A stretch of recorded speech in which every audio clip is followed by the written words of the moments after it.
Si vous avez le projet de vous marier, je vais vous donner quelques conseils qui vont vous aider à avoir un beau mariage.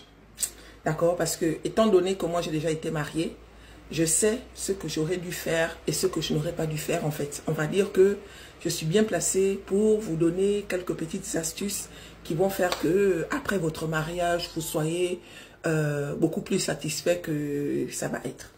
D'accord? Alors, la première des choses, c'est les invités. Hein? Vous savez que le mariage, normalement, c'est le plus beau jour de notre vie. Et quand on se marie avec une personne qu'on aime, on a tendance à vouloir partager ce moment avec toutes les personnes qu'on aime en fait.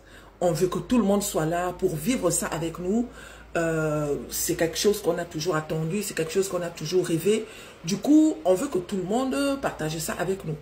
Et l'erreur qu'on fait, c'est que on a tendance des fois à inviter des personnes qui n'ont pas lieu d'être. Donc, vous devez faire attention. D'accord? Si vous êtes en contact avec des gens, rassurez-vous que c'est des personnes qui sont vraiment présentes dans votre vie.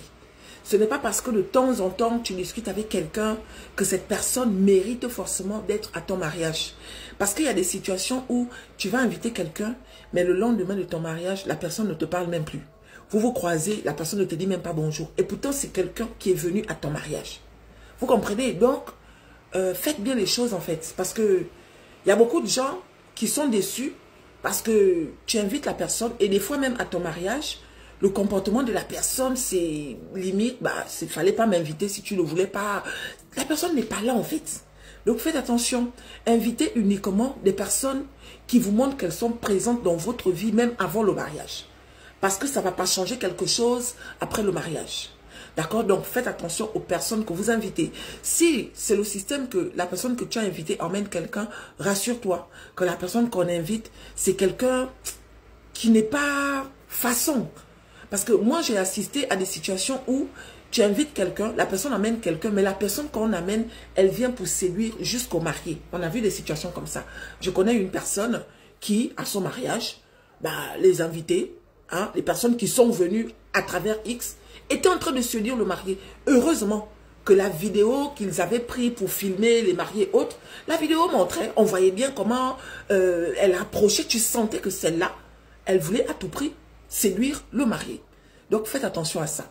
À côté de ça, la cérémonie, d'accord, c'est-à-dire la décoration et autres, si vous avez la possibilité de la faire vous-même, ça sera l'idéal. Après, tout le monde n'a pas forcément la chance. Moi, dans mon cas, j'ai eu la chance, ma petite sœur, c'est ma petite sœur qui a fait la décoration avec mes tantes, tout ça. Tout a été fait main.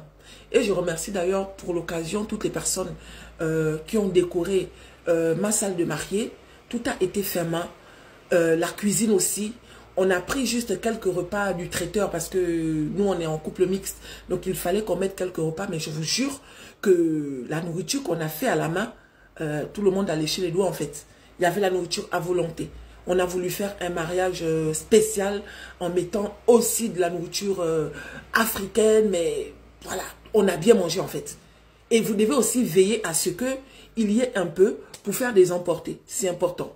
D'accord? C'est important de faire le système des emportés. Parce que le lendemain, on ne connaît pas. Hein? La nourriture que les gens n'ont pas mangée depuis, on a envie quand même d'emmener une petite gamelle, un genre. N'hésitez pas à le faire ça si vous pouvez. C'est pour ça que la nourriture fait main, c'est le top. Bon, maintenant, si c'est le côté traiteur, il n'y a pas de problème. Chacun fait en fonction de ses moyens. D'accord? À côté de ça, le lendemain du mariage, vous devez tout faire pour organiser un petit truc pour les gens qui sont restés au mariage. Parce qu'on fait souvent, on organise le mariage aujourd'hui et après, chacun se débrouille en fait. Hein? Les gens sont venus pour toi. Ils ont fait la fête jusqu'à X heures. C'est bien que le lendemain, à midi, tu proposes au moins un petit repas avant que chacun ne prenne la route. Dans la majorité des mariages, tout le monde vient avec un petit truc en fait. Vous comprenez, donc tout le monde vient avec un petit truc.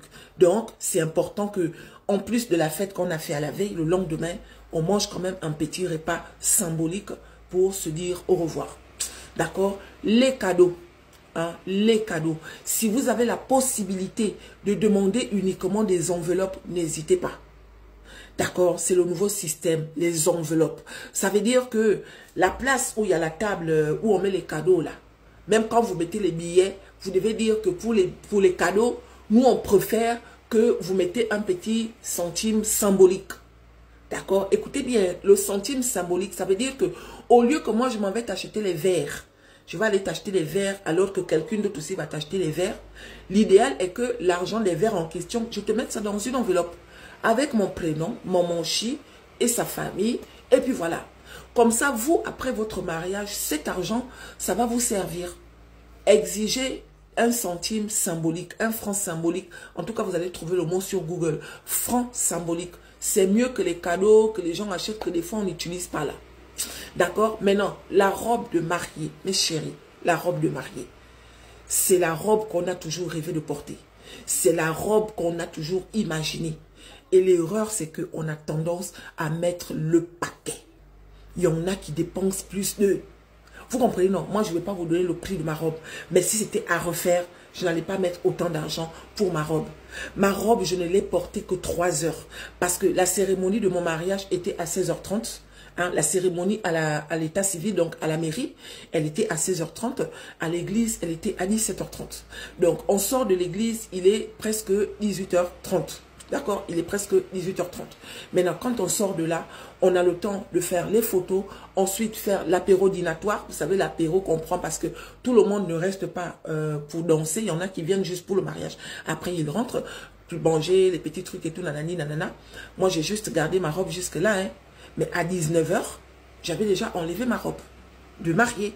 Et j'ai pris une autre robe de soirée que j'avais prévue pour l'occasion. Donc, cette robe qu'on avait achetée à un prix, je préfère vous épargner le prix. Je ne l'ai portée que 3 heures en fait. D'ailleurs, je vais la mettre en vente. S'il y a des gens qui sont intéressés. Mais je tiens à préciser qu'à l'époque, j'étais toute fine. Je mettais du 38, 40. Donc, s'il y a des gens qui mettent du 38, 40, ma robe, je ne l'ai portée que 3 heures. 16h30 à 19h. D'accord? Donc, si vous êtes intéressé, n'hésitez pas de rentrer en contact avec moi. On va s'arranger en fait. D'accord? Donc, ne mettez pas trop le paquet façon. Choisissez une robe jolie, mais où vous êtes à l'aise. L'inconvénient des robes de mariée, c'est qu'ils ont tendance à les faire lourdes en fait. Parce que ma robe, elle paraissait simple, mais elle était lourde, les filles. Et en plus de ça, je m'étais mariée au mois de juin. Il faisait chaud. Mes chéris, il faisait juin ou juillet, je ne me rappelle plus. Il faisait chaud. On était tous là en train de... Donc toi, tu as la grosse robe de mariée, malgré qu'elle était simple, mais elle était lourde, les filles. Donc j'avais qu'une hâte, c'est de l'enlever. Donc celles qui achètent souvent les grosses robes de princesse, là, imaginez un peu. Quand tu es à l'intérieur, plus c'est chaud en fait. C'est chaud. Donc faites le plus simple possible. Jolie, mais simple. D'accord? Pour votre robe de soirée, oui. Vous pouvez prendre une robe, voilà, mais...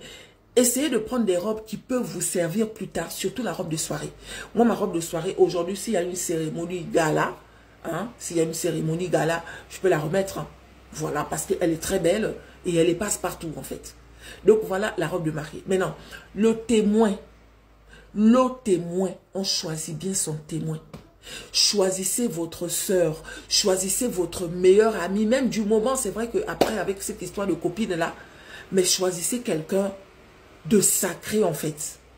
D'accord? Peu importe ce qui va se passer après, tu sais que cette personne, moi mon témoin de mariage, c'était ma petite soeur. Et si c'était à refaire, ça sera toujours ma petite soeur parce que elle reste ma petite soeur, je ne regrette pas. Vous comprenez? Donc choisissez vraiment quelqu'un de sûr. On ne prend pas quelqu'un comme ça à la olé, genre est-ce que tu veux être mon témoin? Non. Choisissez une personne qui est avec vous. Quelqu'un qui va représenter votre mariage, quel que soit le nombre d'années. D'accord? Mais non, à côté de ça, il y a aussi...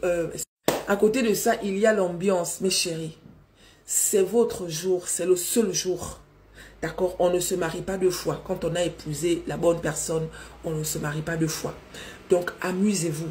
Parce que ça passe tellement vite, les filles. Ça passe tellement vite, ça passe tellement vite. Vous n'imaginez pas à quel point. Ne faites pas la tête. C'est pour ça que moi, je parle des invités. N'invitez pas des gens qui seront là en train de faire la fête avec la mine attachée ou bien qui seront assis. Il faut qu'on vienne leur dire un genre. Choisissez bien vos invités. Il vaut mieux avoir 2 invités qui sont contents pour vous que d'avoir 100 invités où les autres sont assis. Tu as l'impression que venez casser l'ambiance et autres. Je referai une autre vidéo. Bon courage à tous les futurs mariés. Voilà.